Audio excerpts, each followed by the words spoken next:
सर्वेभ्यो सर्वाभ्यश्च नमः।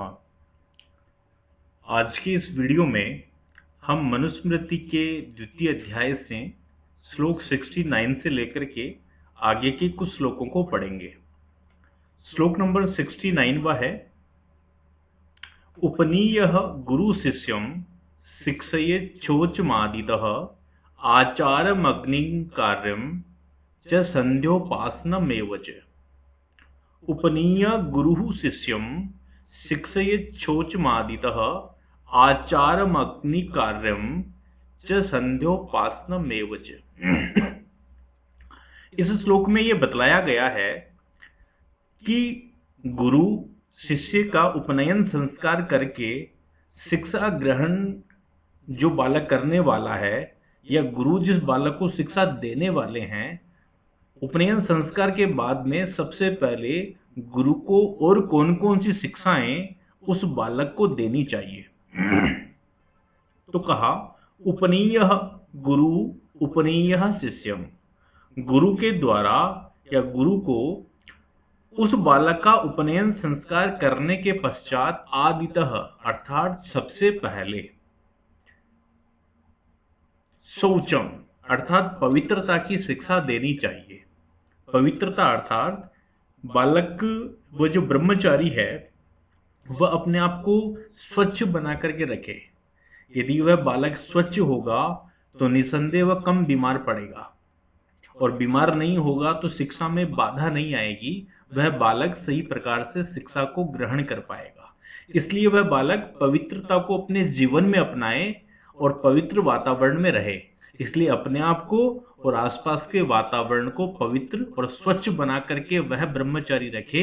इस प्रकार की शिक्षा गुरु के द्वारा ब्रह्मचारी को दी जानी चाहिए। आगे क्या कहा, आचारम, उस बालक का व्यवहार कैसा हो, उस शिष्य का व्यवहार कैसा हो, तो व्यवहार की शिक्षा गुरु के द्वारा निश्चित रूप से उस ब्रह्मचारी को दी जानी चाहिए कि किस प्रकार से बड़ों से व्यवहार करना, किस प्रकार से छोटों से व्यवहार करना, समाज के प्रति किस प्रकार का व्यवहारिक दृष्टिकोण अपना होना चाहिए, परस्पर सदाचार के लिए हमें क्या करना चाहिए, इन सब विषयों को गुरु के द्वारा अच्छे से समझाना चाहिए।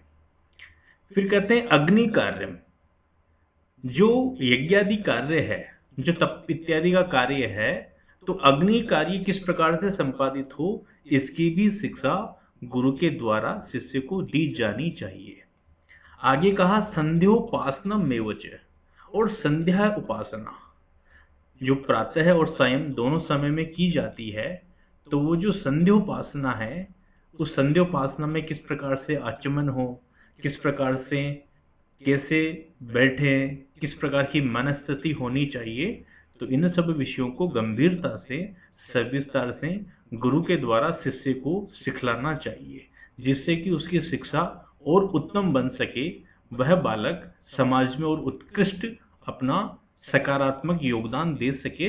इस प्रकार की एक शिक्षा देने से पहले पवित्रता, व्यवहार, अग्नि कार्य और संध्योपासना के विषय में गुरु के द्वारा उस शिष्य को बतलाना चाहिए। अग्रिम श्लोक है, अध्यस्य मानस्त्वाचानान्तो यथा शास्त्र मुदंग मुख ब्रह्मांजलि कृतोध्याप्यो लघुवासा जितेंद्रिय। इस श्लोक में यह बतलाया कि अध्यापन के योग्य शिष्य की क्या क्या विशेषताएं होती है, कैसे बालक को अध्यापन करवाएं, या जो बालक अध्ययन करने के लिए आया है गुरु के पास में, उस बालक में किस प्रकार की विशेषताएं होनी चाहिए। एक अच्छे ब्रह्मचारी को, एक अच्छे शिष्य को इन विशेषताओं को अपने आप में ग्रहण करना चाहिए। पहला क्या बताया, अध्यस्यमाण है। अध्यस्यमाण है अर्थात वह अध्ययन करने का इच्छुक हो। बिना इच्छा के कोई भी गुरु शिष्य को अध्ययन नहीं करवा सकता, और अध्ययन करने की इच्छा उस बालक के मन से होनी चाहिए, थोपी हुई नहीं होनी चाहिए। वह बालक मन से अध्ययन और शिक्षा ग्रहण करने का इच्छुक होना चाहिए। दूसरा कहा आचांतः, आचान्ते यानी सम्यक प्रकार से आचमन किया हुआ, सही प्रकार से अपने आप को पवित्र बनाया हुआ। फिर कहते हैं शास्त्रम उदंग मुखः। उदंग मुख अर्थात पूर्व की ओर नहीं होकर के, उदंग यानी उत्तर की दिशा में मुख करके वह शिष्य अध्ययन करे, वह शिष्य शिक्षा को ग्रहण करे। तो उदंग मुख है अर्थात उत्तर की ओर दिशा करके अध्ययन प्राप्त करने वाला या विद्या प्राप्त करने वाला वह ब्रह्मचारी होना चाहिए। फिर कहते हैं ब्रह्मांजलि।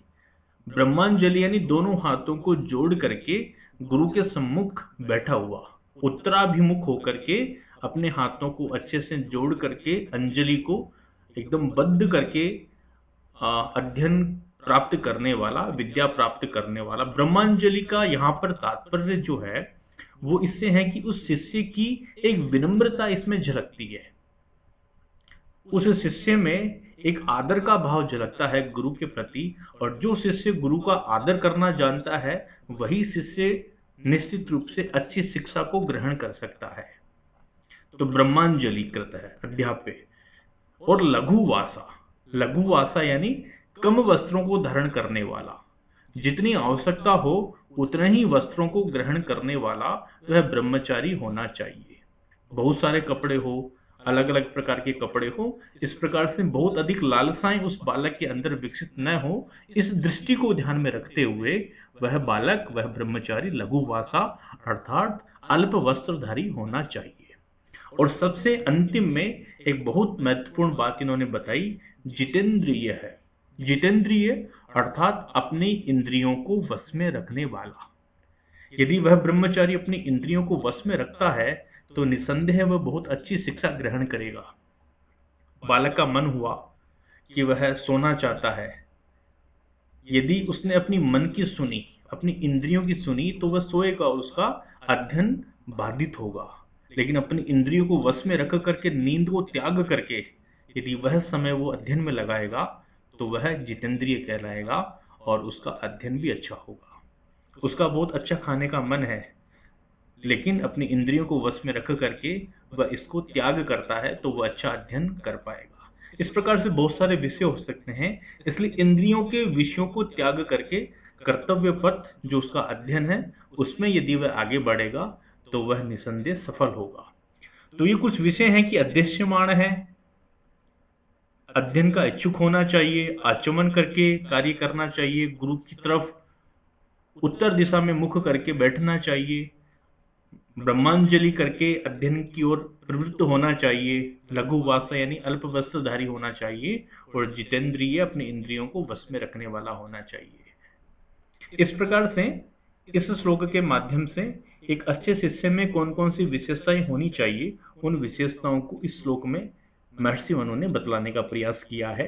यहाँ पर जैसे संधियों का भी हमें ध्यान रखना चाहिए, यहाँ पर यण संधि है, अध्यक्ष्यमाण है, विसर्ग तू आचांतो। तो इस प्रकार से संधियां कहाँ पे हुई है, समास कहाँ पर हुआ है, कहाँ पर विशेष प्रत्ययों का समायोजन हुआ है, इन सभी विषयों को भी व्याकरणिक दृष्टि से हमें ध्यान रखना चाहिए। इस श्लोक में हमने इतना पढ़ा।